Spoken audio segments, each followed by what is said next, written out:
ini perjalanan hidup yang penuh dengan dosa-dosa. Orang tua yang telah tiada pun selalu terbayang.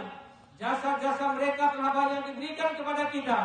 Namun pengabdian kita belum seberapa dibanding jasa mereka. Itu pun yang dapat menambah aliran air mata mereka. Air mata bagi mereka yang selalu mengingat jasa-jasa orang tuanya. Di Arafah tergambar kehidupan yaumil mahsyar. Inilah contoh kehidupan yaumil mahsyar nantinya.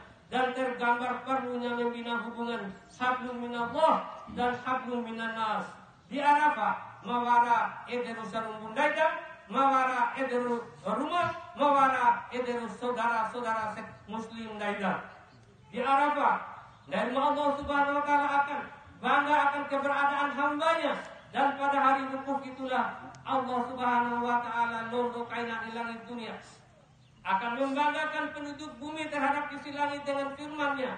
Nah, tiorong tanda penggomidohode akan hamba-hambaku, mereka datang ke menghadapku dalam keadaan yang kusut masai, penuh debu, sambil membawa binatang kurban.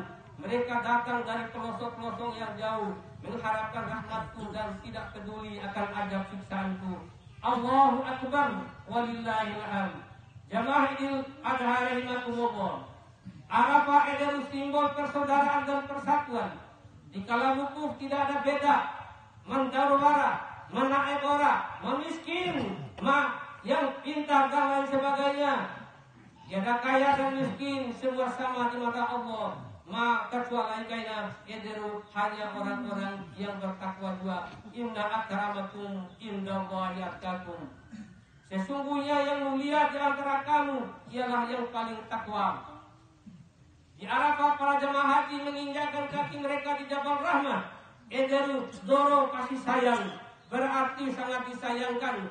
Dou yang sudah berhaji, yang masih saling bermusuhan satu sama lain.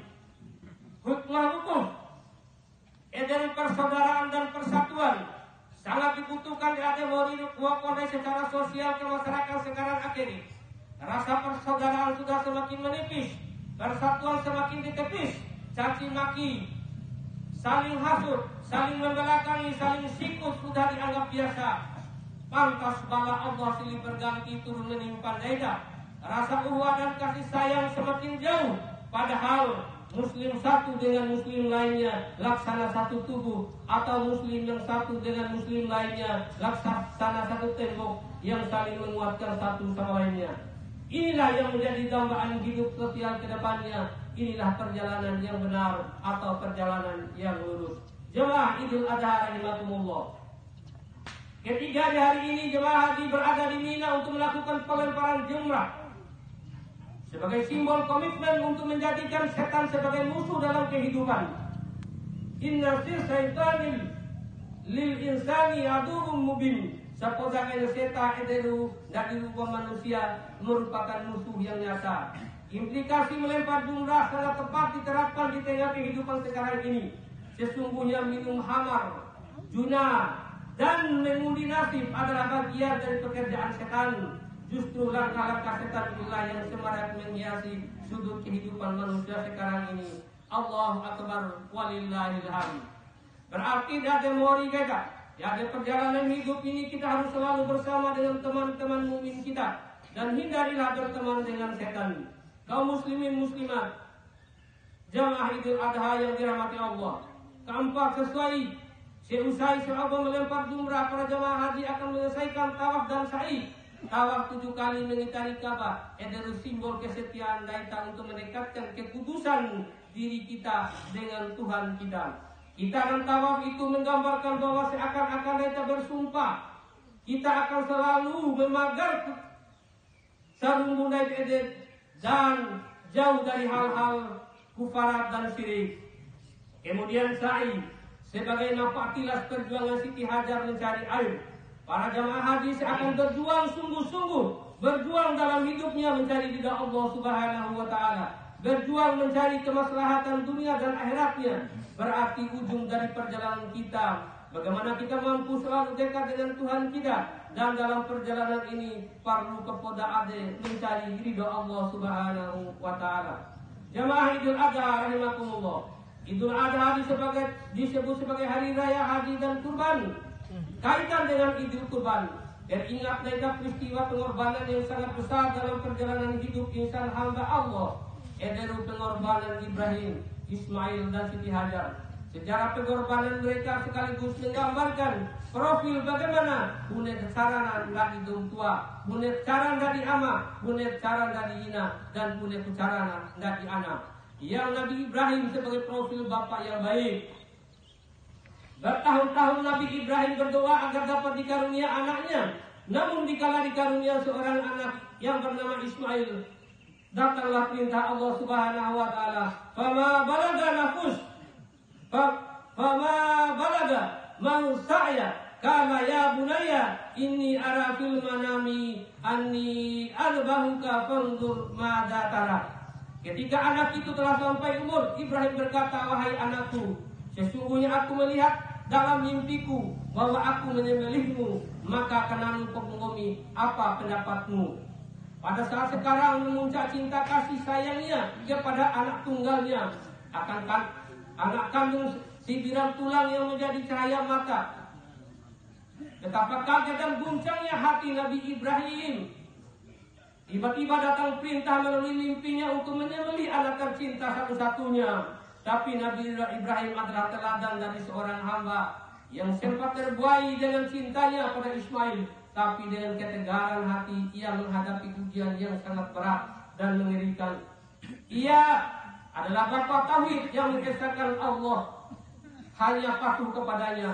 Nabiullah Ibrahim cinta kepada anaknya, lebih rela. Ia rela mengorbankan anak yang dicintanya demi cinta yang mendalam kepada Allah Subhanahu wa taala. Allahu akbar walillahil hamd. Tukar pikiran dan pendapat tentang anak Ibrahim. Menghormati bapaknya. Ayah menghargai anaknya. Amanah kecoiman jat anak. Pala anak hormat jat amanah. Sehingga dengan sikap ini akan mengurangi kenakalan-kenakalan remaja seperti yang terjadi sekarang ini. Ismail sebagai profil anak pemuda yang patuh. Begitu mendengar tentang mimpi ayahnya untuk disembelih berdasarkan perintah Allah, ia menerima tanpa berpikir panjang, tidak mencari-cari dalih untuk mengelak, tidak pula menanyakan lebih dahulu kepada ayahnya apa rahasia yang terkandung dalam perintah itu, tetapi spontan dia menjawab, "Kana ya abatif al ma tu'maru satajiduni insyaallah minas sabirin." Wahai ayahku, amatku, karawiku aura perintahkan dari Allah Subhanahu wa taala, insyaallah ayah akan menyaksikan sendiri ketabahan dan kesabaranku dalam menghadapi perintah itu. Bukti kepatuhan dan keteguhan hati Ismail terkuat dalam pesanan akhir Ismail saat dilakukan pengorbanan. Ada beberapa pesanan Nabi Ismail kepada amanah sawati dikorbankan oleh amanah. Pertama, amai sawati persembelian madare inci ketahu te baju kita, inci ketahu te terima baju kita. Bapak ini para hina kaido seri cara madara sembelian kita, sehingga membuat hak ade itali ragu-ragu jadi pengorbanan kita. Maka dua kainan pesote pepahumu ade sembelikan mada aino tanda pepahu mada agar kita tidak melihat wajahku, mempiade membuat kita rindu ademu, ragu-ragu ademu di ade korban kani mada. Maka tahu ni kainan ramba kata hati petisom di amai nilu akana rotsi raina pisau di kerotol madage, maka upakaina wa aku kaju mada ke amai ndak dirubah inal mada. Dan kalau nggak bersalam mada amai, kalau nggak bersalam mada amai ndak dirubah inal mada. Suruhlah ibuku nguapinal mada rumai, nguapinal mada amai dilakukan bersabar menghadapi ujian ini. Allahu Akbar. Sungguh luar biasa pengorbanan Ismail dalam mengorbankan jiwa raganya demi patuhnya pada orang tuanya dan patuhnya kepada Allah Subhanahu wa taala. Selanjutnya, Siti Hajar sebagai model istri yang baik, sebagai istri yang telah mampu memperlihatkan kepatuhannya pada norma-norma kehidupan keluarga, sebagai istri yang saleh, istri yang taat kepada Allah dan suaminya, memelihara hak suaminya sewaktu suaminya berada di luar rumah. Siti Hajar telah mampu memperlihatkan ketaatannya yang luar biasa kepada Allah, melebihi kecintaannya kepada apapun, termasuk kepada suami dan anaknya.